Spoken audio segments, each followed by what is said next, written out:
सृष्टि बचपन से ही दिखने में सुंदर नहीं थी, लेकिन अमीर बाप की बेटी सृष्टि पर उसकी माँ जान छिड़कती।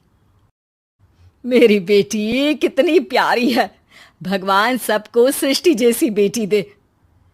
सृष्टि धीरे धीरे बड़ी होती है।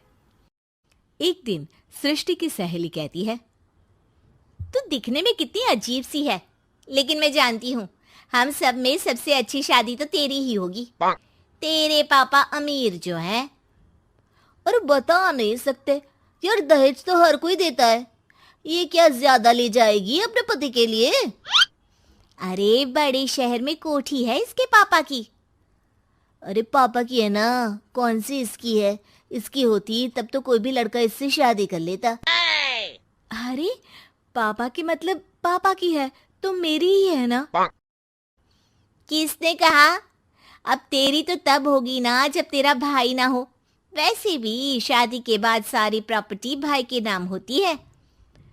सृष्टि समझ जाती है कि उसे किसी भी हालत में माँ बाप की सारी प्रॉपर्टी को अपने नाम करना है, लेकिन कैसे? एक दिन सृष्टि का भाई शीनू कहता है, बहन क्या कर रही है? तुझसे एक बात करनी है।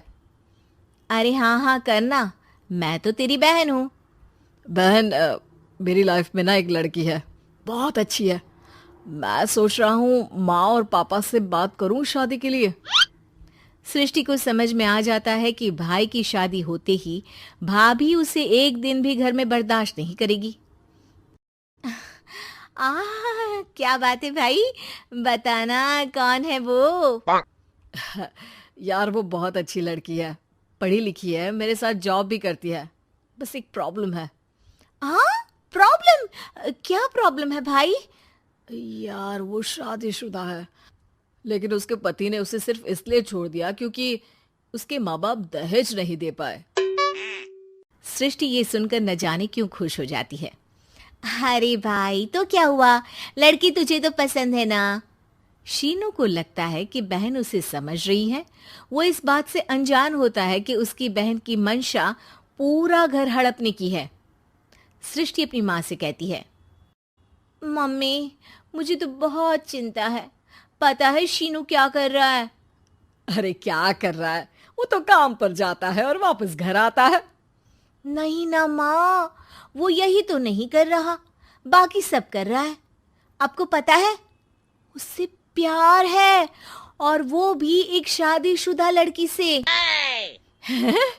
ये क्या हो गया, मैं सोसाइटी में क्या मुंह दिखाऊंगी? अरे तेरे पापा तो यही कहेंगे कि मैंने ही उसे बिगाड़ दिया है। माँ देखो, मेरी बात मानो, पापा पर भी विश्वास करने की जरूरत नहीं है। अब आप ही बताओ, पापा इतनी देर घर के बाहर रहते हैं क्यों, बोलो? अरे बेटा वो तो नौकरी करते हैं ना। तू बहुत भोली है माँ, पापा का ऑफिस तो 7 बजे खत्म हो जाता है, लेकिन देखो कितनी देर से आते हैं। अरे नहीं नहीं बेटा, ऐसी कोई बात नहीं है। सृष्टि माँ को एक औरत से बात करते पिता की फोटो दिखाती है। देखो माँ कैसे हैं पापा, मैं ना कहती थी कि पापा सही नहीं है। मैं तेरे पापा से बात करूंगी, दे फोटो मुझे। ओ माँ, वो तो डिलीट हो गई। लेकिन चल, तूने तो देख लिया ना, पापा से बाद में बात कर लेना, और हाँ मेरा नाम बिल्कुल मत लेना। हाँ माँ। अब क्या था, सृष्टि के माँ और पिता के बीच झगड़ा होना शुरू हो जाता है। सृष्टि के मन में क्या चल रहा था कोई नहीं जानता था। एक दिन, माँ सृष्टि के लिए एक लड़का देखा है, वो लोग शाम को उसे देखने आने वाले हैं। और हाँ माँ, एक खुशखबरी, मैं और पापा मिलकर एक नया बिजनेस ट्राई कर रहे हैं। शाम को लड़का आता है, सांवले रंग का। सृष्टि को तो बिल्कुल भी पसंद नहीं आता।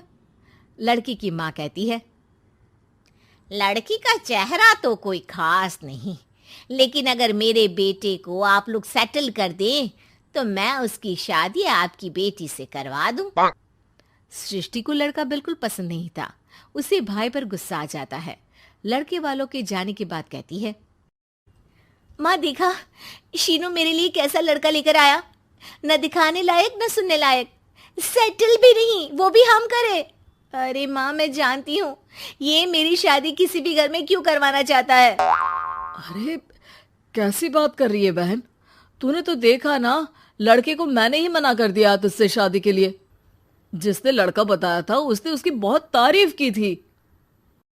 बात आई गई हो जाती है, लेकिन सृष्टि का मन शांत नहीं होता। क्या करूं, कुछ समझ में नहीं आ रहा। मेरी शादी हो गई तो ये लोग पूरी प्रॉपर्टी शीनू के नाम कर देंगे, मेरे हाथ तो कुछ लगेगा ही नहीं। तभी सृष्टि को आइडिया आता है। वो किसी वकील को फोन करती है। जी देखिए, अगर आपके मम्मी पापा का तलाक हो जाता है तो आपके पिता की आधी प्रॉपर्टी आपकी माँ के नाम हो जाएगी, फिर उसे वो किसी को भी दे सकती है। सृष्टि अब माँ को बेटे के खिलाफ भरती है। माँ, शीनू पर नजर रखा करो, वो जिस लड़की के प्यार में है ना वो शादीशुदा है। यहाँ आएगी, सारा पैसा रुपया जमीन जायदाद सब हड़प लेगी। पापा का भी हाल तुमसे छुपा नहीं है। ऐसा ना हो कि मैं और आप एक दिन सड़क पर भीख मांगे। हे भगवान, मैं तो जीते जी मर जाऊंगी अगर ऐसा हो गया तो। ऐसा हो गया नहीं माँ, ऐसा ही होगा। अभी समय है, आगे का सोच लो। मैं तो कहती हूँ पापा से आधी प्रॉपर्टी लेकर अलग हो जाओ। पापा की आधी प्रॉपर्टी भी हम लोगों को अगर मिल जाती है ना तो अगले 7 जन्म सफल समझो। बेचारी माँ बेटी के कहने पर पति से तलाक लेकर अलग हो जाती है। सृष्टि अब पैसों से गाड़ी और अपने दूसरे महंगे शौक पूरे करने लगी। उसके दोस्त भी उसके पैसे इस्तेमाल करते। सृष्टि, कल तुम कहाँ थी? मैं सारा दिन घर पर अकेली थी। तो मैं क्या करूं? मैंने ठेका तो नहीं लिया है ना तुम्हें संभालने का। माँ को सृष्टि से ये उम्मीद नहीं थी। वो बैठकर रोने लगती है। वहीं उसका पति यानी कि सृष्टि के पिता आ जाते हैं। मैं जानता था कि तुम्हारा यही हाल होगा, तो आपने मुझे रोका क्यों नहीं? मैं रोकता तो तुम रुकती क्या? सृष्टि के कहने पर तुमने मुझ पर अपने बेटे पर शक किया, लेकिन तुम ये भूल गई कि कैसे हम दोनों ने मिलकर जीवन में इतना सब खड़ा किया। माँ पति के गले लग जाती है। मुझे माफ कर दीजिए, मैंने आपकी कमाई का एक बड़ा हिस्सा गवा दिया। कोई बात नहीं, तुम साथ हो तो मैं ऐसी 7 प्रॉपर्टी खड़ी कर दूंगा। तभी वहां सृष्टि आ जाती है रोते हुए। माँ, मयंक ने मुझे छोड़ दिया। वो बोल रहा था जब तक मेरे पास पैसे थे तब तक ही वो मेरे साथ था। पापा, माँ, मुझे माफ कर दीजिए।